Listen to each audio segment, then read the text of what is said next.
Hello everyone, my name is Marian Andre and today we're having a test drive with this beautiful facelift Type R version, the newest, the 2020 model. Let's see what's new and what it's like to drive. We do have some slight changes to the front of the car. We have these winglets here and we got rid of the honeycomb pattern. This grille is a little bit bigger for better engine cooling, and we still have the same aerodynamic fixtures of this car. So we have some brake ducts here, some tunnels here, some winglets there that pushes the air around the wheel. We still have the hood scoop. Looks really nice, huh? This is a really nice color. Honda is calling it racing blue. Let's see, on the side we do have some a different braking system. Now we have a two-piece braking system. We have the aluminum hub and a steel disc. This ensures better temperature management. We have some new braking pads, so a little bit better on the braking side, fades a little bit harder, and we have pedal control. We have the Continental Sport Contact 6, great tires on 20-inch alloys.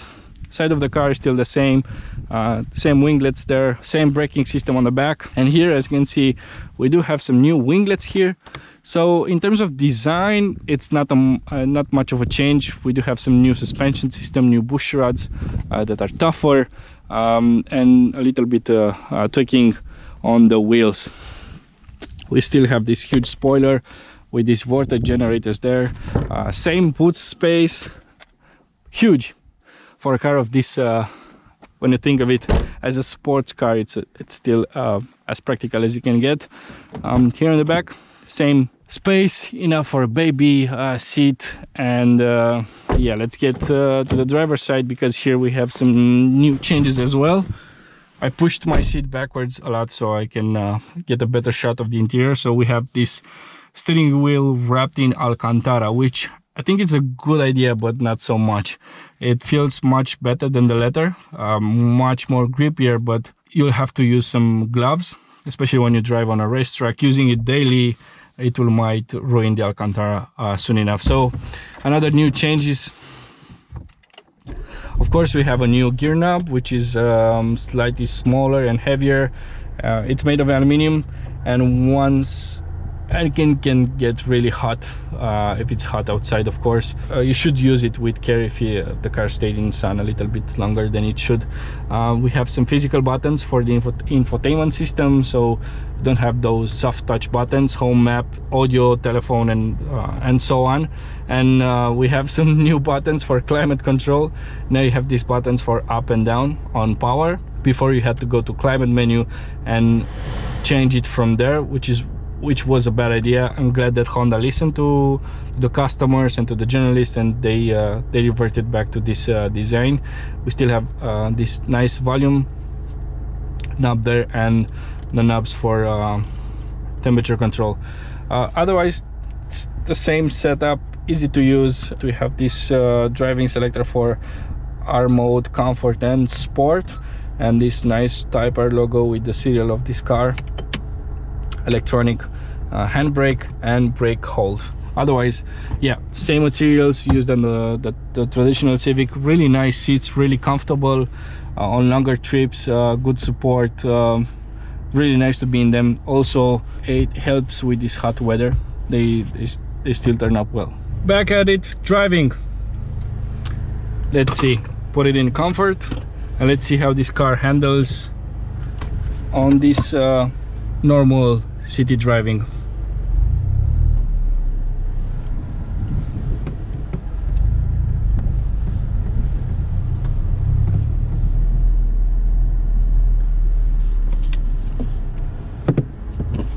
Let's do some justice there with that seat belt. So easy to maneuver in city traffic. The clutch is heavy, but not that bad actually. Please.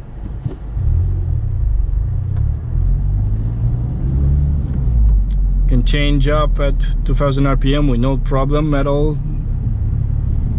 I can still use second gear.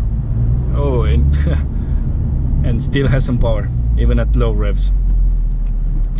The brakes, that need some time to get used to, because you have to press the brake pedal quite quite strong. But when you're driving fast and when you're driving on a circuit, you might appreciate that braking pedal.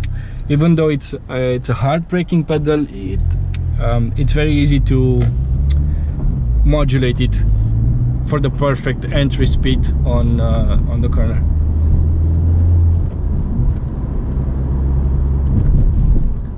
Dances along really nice on this bumpy road, but once I put it in sport, it's another world.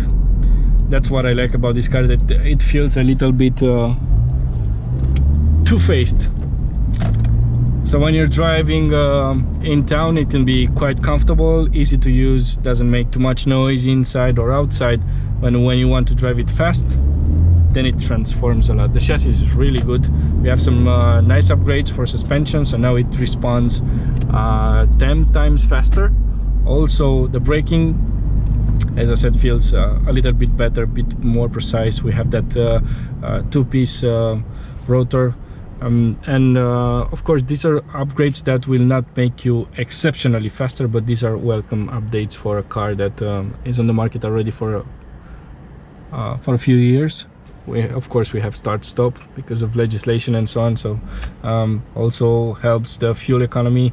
Let's talk about this. Of course, I get about 11 liters for 100 kilometers in city use like now, but it's not too busy yet. On longer journeys with straight roads, a bit of traffic here and there, it's about 8 liters, which I guess it's okay. You don't buy this kind of car, of course, for fuel economy, but when it comes to using your own money to fuel this car, so it's on your side, don't worry.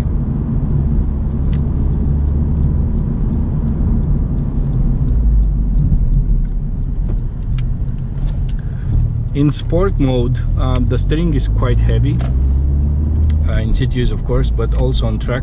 It's not my taste. I do prefer a lighter steering because I feel the car can respond a little bit better to my handling, my taste. The feedback also. In comfort, the steering is it's quite light, and it's easy to use when you want to park.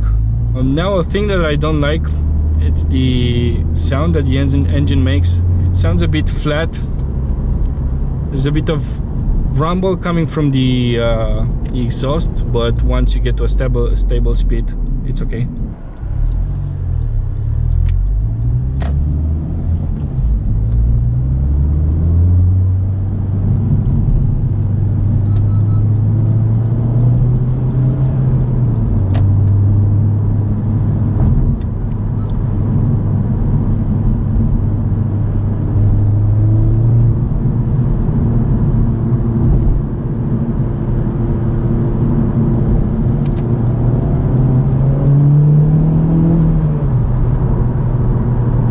Sounds nice. But now in sport mode and R mode, you get this function called active sound control, which puts some engine noise through the speaker, just as in a BMW. I do appreciate that it doesn't sound as fake. These rougher patches of road, it dances a little bit more than it needs to. Oh. So you press on the brake pedal, nothing happens, and then you press a little bit more, and then it hits the head. Your head hits the steering wheel.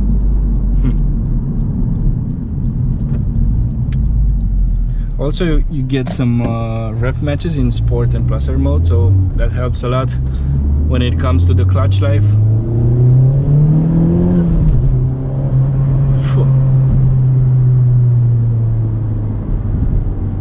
So easy to go past speed limits with this car.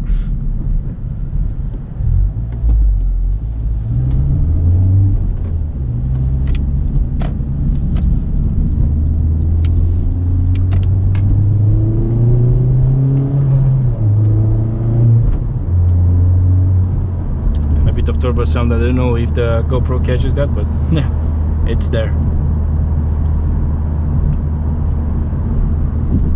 Of course, you get a limited slip differential that also helps out with corner exit speeds, because it sends more power to the wheel that has grip. And the special and the clever suspension setup also helps with a lot of torque steer. Everything that the engineers did there is fantastic. I also drove this car on a circuit, the pre-facelift version. I don't think this the upgraded mods will have helped me having a better time, but it can give you the idea that this car is truly fast. It's a bad road ahead. Switch it back to comfort.